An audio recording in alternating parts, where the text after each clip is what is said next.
Well, howdy folks, Hellcracks here. Just doing an update what's going on in the painting table.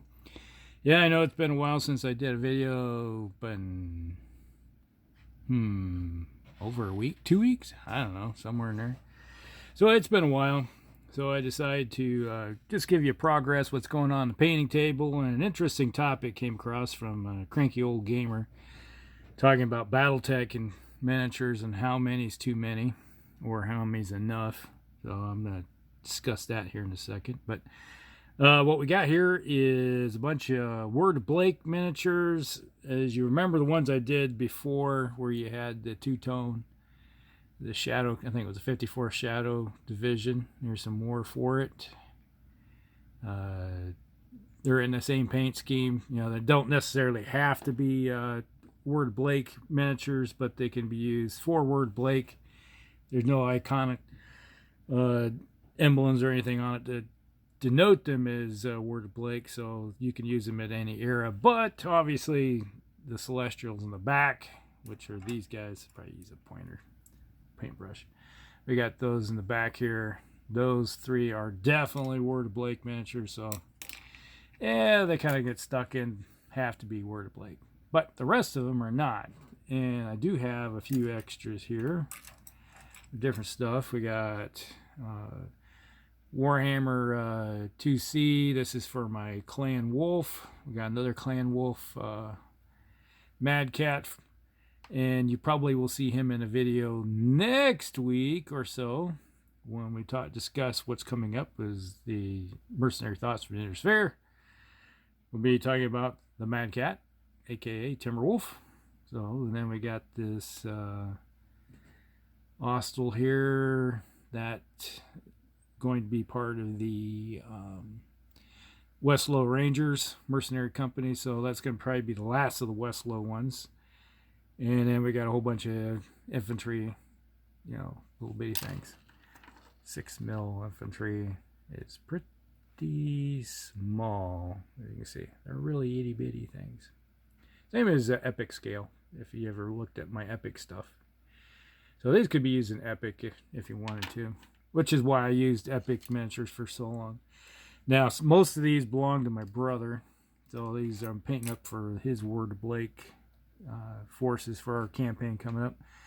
Then we got some Jade Falcon miniatures for the mix. I haven't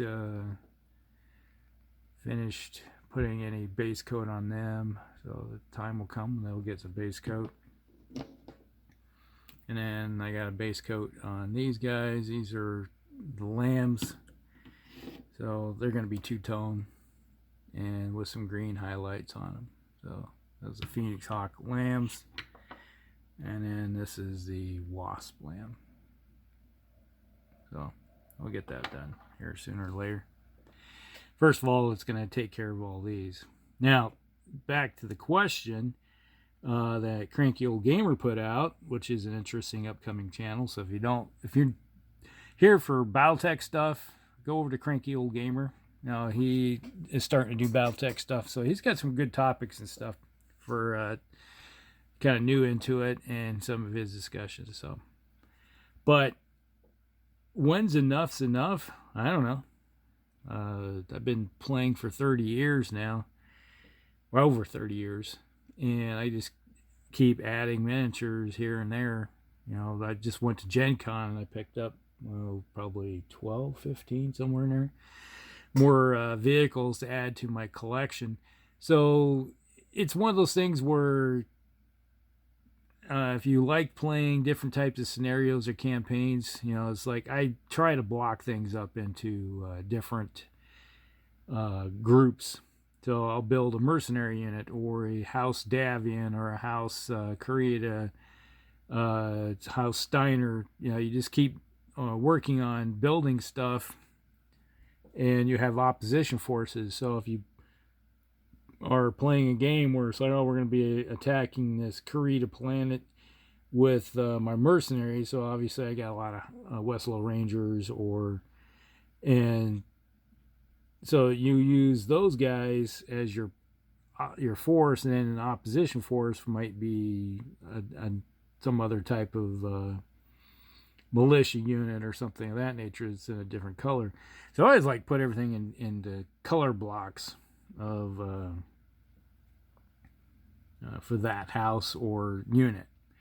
So it's like my preferred way is like when you got about 20 to 30 different miniatures, block them up in the same color. So with 20 or let's say 30 miniatures of a force of the same color, you're going to get a large number of options for building, scenarios and stuff like that. So, and it looks better on the table if everybody thinks painted. And you got a uniform color on one side versus the other. So when you're taking pictures and everything, obviously, it's like, oh, that belongs to that unit and this one. And when we first started playing the game, it's like I would buy 4 mechs at a time. So I'm going to build a lance. And that lance would be just this color. And then I'd go buy another 4 mechs and it would be just this color. And I come to the realization, I was like, I'm starting to get enough of these different colors that it's kind of haphazard coloration. I didn't have much thought process in going on at the time. What my end goal was, it was like, I'm just buying miniatures to throw on the table for the upcoming weekend. And, when it was $2.50, $3 a miniature, it's like, I didn't feel too bad about buying 4 at a time. Now, it's like, for what it would cost me to buy 4 miniatures, you're lucky if you can afford 1. It shows how much prices have gone up.